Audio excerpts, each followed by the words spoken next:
पाहिलेत मंडळी, हा होता हर्षल. तो काय करत होता बरं? गांजा ओढत होता. तर मनोब्रह्मा फाउंडेशन संचलित संवाद पुनर्वसन केंद्र याचे संचालक डॉक्टर किरण चव्हाण सर आणि डॉक्टर सुप्रिया चव्हाण मॅडम यांची स्वलिखित जाणीव तुमच्या आमच्या संवेदनाची या पुस्तिकेमधला super power cannabis used disorder हा एक चॅप्टर आहे आणि तो आपण छोट्या शॉर्ट फिल्मतर्फे पाहणार आहोत. चला तर मग हर्षलमध्ये अजून कोणकोणती लक्षणं दिसत आहेत पाहूयात. ये भाऊ प्लीज.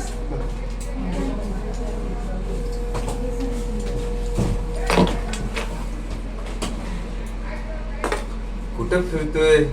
कुठं काय नाही, आपलं काय कामं चालू असतात सगळे बिझनेसची, त्याच्यासाठी केलं सगळं. एवढे मोबाईल? हा मग माझे फोन येत राहतात, गाड्याच माझ्याकडं. एवढ्या गाड्या कुणाच्या आहेत? माझ्याच आहेत की. 3 हा लागतातच बिझनेससाठी. म्हटलं तर इकडे तिकडे फिरत लागते, त्याच्यासाठी गाड्या वगैरेची गरज खूप पडते मला. काय बिझनेस आहे? आपल्या कारखाने आहेत, कंपन्या आहेत. हो. हे भाऊ 2 चहा.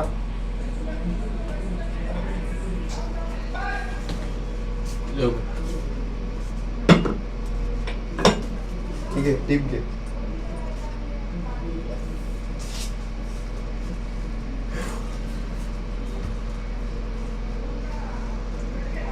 किती हो. वर्कर आहेत?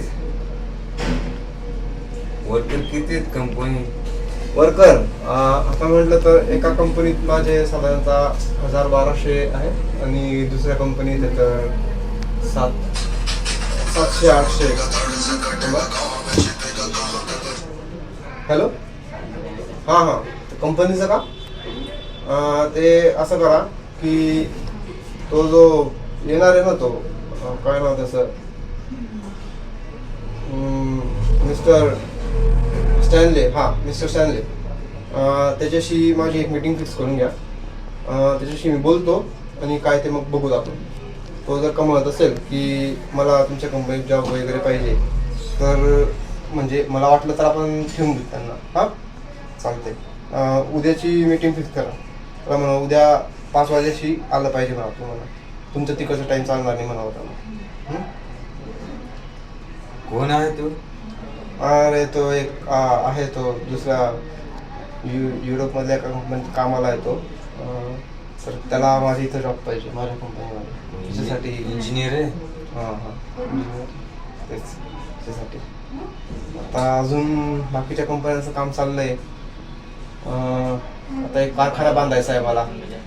त्याच्यामध्ये अजून खूप गोष्टी. कशाचा कारखाना बांधायचा? कारखाना बघायला गेलं तर मला हिऱ्यांचा कारखाना काढायचा. हिऱ्यांचा? हां, आता मी एक खाण विकत घेतलेली आहे इकडंच कोळशाची. त्याच्यामध्ये ते हिरे वगैरे आहेत, तर त्याचं ते काम बघायचं आहे. हा बोल काय पाहिजे तुला, काय ऑर्डर कर, काय हवंय काय. चहा घेतला ना? घे अजून घे. काय आहे आपल्याकडं खूप. घे काय घ्यायचं ते घ्या. मेनू कार्ड घे, बघ काय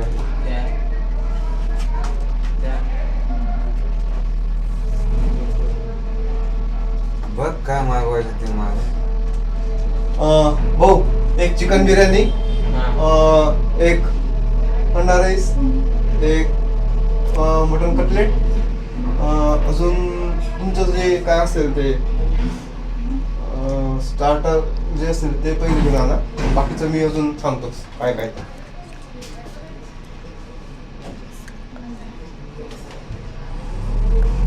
मग अजून काय म्हणतो?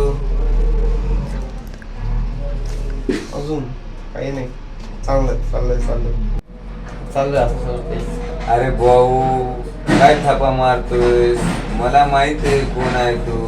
कोण थापा मारतोय? मी काय थापा मारतोय होय? मग? तुला जर का खोटं वाटत असेल तर जा विचार, लोकांना विचार माझं नाव म्हणजे काय, मी म्हणजे काय ते. त्यांना विचार माझ्या नावाने किती पण कंपन्या काय नाही, कुठं त्या ठिकाणी माझ्या गोष्टी सगळ्या लोकांना माहिती आहे. जा त्यांना विचार. मला माहिती आहे ना, तू थापा मारू नको. नाही असं काही नाही. मी तुझ्या जवळचा दोस्त आहे भाऊ. म्हटलं असं तू ये माझ्या कंपनी वगैरे बघायला ये, तिथं भेटेल तुला खूप काही. हो का? ए ठीक से हाथ लगा ना, लग नहीं रहा का? क्या खाया पिया नहीं का तूने कुछ? हॅलो. रॉकी भाई वो बंटी भाई जो है ना, आपके बारे में मोहल्ले में कुछ भी बोल रहा है, उसको देखना पड़ेगा. चलो. ऐसा है क्या? साले को अपना तो सिर्फ चाकू ही काफी है, छोटा सा चाकू ही काफी है उसके लिए. चलो ना भाई, फिर चलो. वो चलो, मोहल्ले चलो में रे. कुछ भी बोल रहा है. चल रे रॉकी भाई, वो बंटी भाई आया है तुम्हारे बारे में, गली में कुछ भी बोल रहा है. चलो उसको देखते हैं. चलो उसे खर्चा पानी देना पड़ेगा. हाँ, वो बहुत ही तुम्हारे बारे में कुछ भी बोल रहा है मोहल्ले में, उसको देखते. यही है देखो ये. क्या रे, क्या लग रखा है मेरे आया बारे था में? तेरे इलाके में। क्यों आया था, क्या हुआ? हाँ ऐसे मेरे बारे में कुछ भी बोलता है वहाँ पर. आया था। हाँ मारो.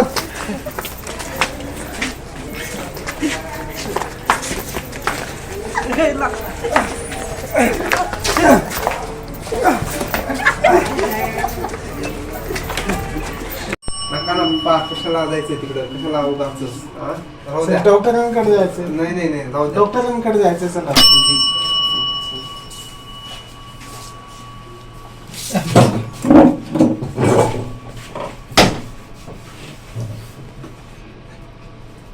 नाव काय? नाव संदीप शर्मा. काय होते? कोण पेशंट कोण आहे? पेशंट ही आहे. काय त्रास होतो बरं?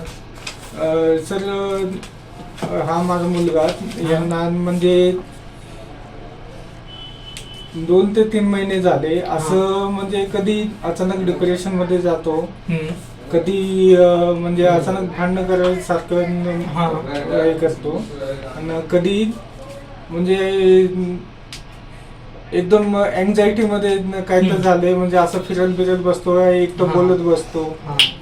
आणि काही वेळा म्हणजे असं झालं की लोकांकडे जातो, भांडणं करण्याचा प्रयत्न करतो आणि मग असं 2-3 वेळा झालं आणि लोकांना विचारलं की काय म्हणजे काय झालंय, मग ते म्हणतात की मी याला ओळखत पण नाही, असं झालंय. अच्छा. हो. ओके. कुठलं व्यसन वगैरे काही? व्यसन वगैरे मी 2-3 वेळा बघितलंय की म्हणजे असं गांजा पितो म्हणून, हा.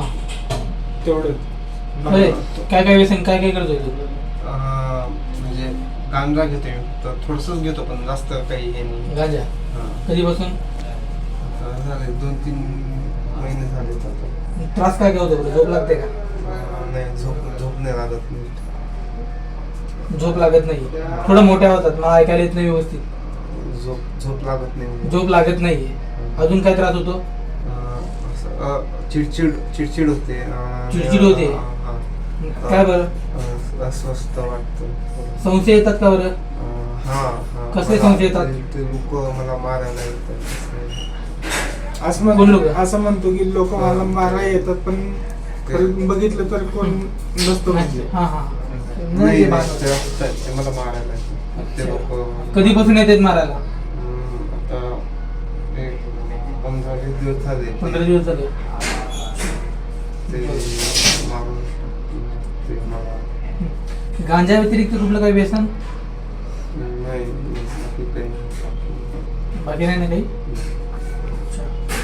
याला काय म्हणते माहिती का, हे एक आजार आहे, कॅनॅबिस इंडोसायकोसिस. त्याच्यामुळे काय होतं, व्यसनामुळे म्हणजे गांजामुळे होणारा जो मानसिक आजार आहे तो आजार झालेला आहे. त्याला प्रॉपर सगळ्या गोष्टी व्यवस्थित ट्रीटमेंट देणं खूप गरजेचं आहे. त्याला ट्रीटमेंट देऊन याच्यातून बाहेर काढता येऊ शकतं. कारण हे तर प्रमाण थोडंसं कंट्रोलमध्ये आहे. काही काही पेशंट एवढे भयानक वाढतात, त्याच्यामध्ये ॲग्रेशन खूप जास्त होतं, चिडचिडपणा, मोठ्या मोठ्या गोष्टी बोलतात, ते ग्रँडिव्हिटी वाटते, माझ्या खूप मोठ्या ओळखी आहेत, माझ्याकडे भरपूर पैसा आहे वगैरे, असं काय वाटतं का त्याला? नाही, तसं साधारणतः तर नाही, पण आधी मध्ये कधी बोलतो तसं. बरं. ठीक आहे. ह्याला प्रॉपर आता कसं माहिती का, ऍडमिटच करावं लागेल. प्रॉपर ऍडमिट करून त्याची ट्रीटमेंट देणं खूप गरजेचं आहे. गोळ्यावर कंट्रोल होणार नाही. प्रॉपर ट्रीटमेंट साठी ऍडमिट करावं लागेल. ऍडमिट करून सगळ्या गोष्टी व्यवस्थित करता येईल. एक वेळेस कोर्स तर करून बघ, तुला याच्यातून बाहेर पडायचे की नाही, व्यसन सोडायचे की नाही. गोळ्यावर सोडत नाहीये. कारण याच्या अगोदर पण तू बऱ्याच वेळा घरच्यांना बोलला की मी सोडतो म्हणून, बोलला की नाही? बोलला होता सोडला का तू? कारण की तुला कंट्रोल होत नाही काय, न घेतल्यामुळे हा त्रास होतो. नाही. तर त्यासाठी व्यवस्थित मी आता- इथे आता ट्रीटमेंट देणं मी खूप आता गरजेचं आहे. व्यवस्थित करेन, मी गोळ्या घेईन. बरं ठीक आहे, बस थोडा वेळ मी सांगतो त्यांना. ठीक आहे. पाहिलं का मंडळी, हर्षलमध्ये गांजा ओढल्यामुळं किती भयानक लक्षणं दिसत होते. गांजा काय करतो, थेट मेंदूवर परिणाम करतो, जेणेकरून तो गुन्हेगारीमध्ये गेला, भांडणं करायला लागला, परत त्याला काही विचार यायला लागले, परत उगाच चिडचिड करणं, परत रागराग करणं, ॲग्रेसिव्ह होणं. एकतर असं म्हणायचा त्याच्या वडिलांना की काही लोक माझ्या मागावर आहेत आणि मला ते मारायला येणार आहेत, अशी त्यानं त्याच्या वडिलांकडे कंप्लेंटसुद्धा केली. वडील 4-5 कंप्लेंट आल्यावर ते बाहेर गेले. त्यांनी त्या लोकांना धमकावलं, बोलले की का माझ्या मुलाला मारायला येत आहे. तर त्यांना असं कळलं की ते लोक हर्षलला ओळखतच नाहीत. असं काही वेळा खूप वेळा व्हायला लागलं हर्षलच्या बाबतीत. आणि हे सारखं व्हायला लागल्यावर हर्षलच्या वडिलांनी शेवटी मानसोपचार तज्ज्ञांच्याकडे त्याला घेऊन गेले, डॉक्टरांच्याकडे घेऊन गेले. तेव्हा तिथं असं समजलं की हर्षल काय करतोय तर गांजा घेतोय. हर्षल स्वतः असं म्हणायला लागला की मला एक सुपर पॉवर आहे आणि मला ती टास्क देते की जा याच्यासोबत भांड किंवा इथे दंगा कर किंवा बाकीच्या विचित्र कसलेही हरकती किंवा विचित्र वागणं बोलणं या गोष्टी कर, असा एक सुपर पॉवर येते आणि त्याला टास्क देते. आणि त्याला असं वाटतं की मी ती पूर्ण केली तरच त्याला समाधान मिळेल. शेवटी याच्यावर उपाय काय निघाला तर डॉक्टरांनी त्याला संवाद पुनर्वसन केंद्रामध्ये ॲडमिट होण्याचा सल्ला दिला की जेणेकरून गांजाचं व्यसन त्याचं सुटेल आणि तो एक नॉर्मल व्यक्ती म्हणून जन्माला येईल, नॉर्मल व्यक्ती राहील आणि व्यवस्थित होईल की जेणेकरून त्याच्या आईवडिलांना हर्षल पहिल्यासारखा मिळेल. तर हे सगळं झालं होतं ते एका गांजामुळं. तसं म्हणायला गेलं तर परत इथे तो ॲडमिट झाला, परत त्याच्यावर समुपदेशन करण्यात आलं, वैद्यकीय उपचार दिले, मेडिसिन दिल्या, प्रॉपर ट्रीटमेंट केली गेली आणि मग तो आता व्यवस्थित आहे. धन्यवाद.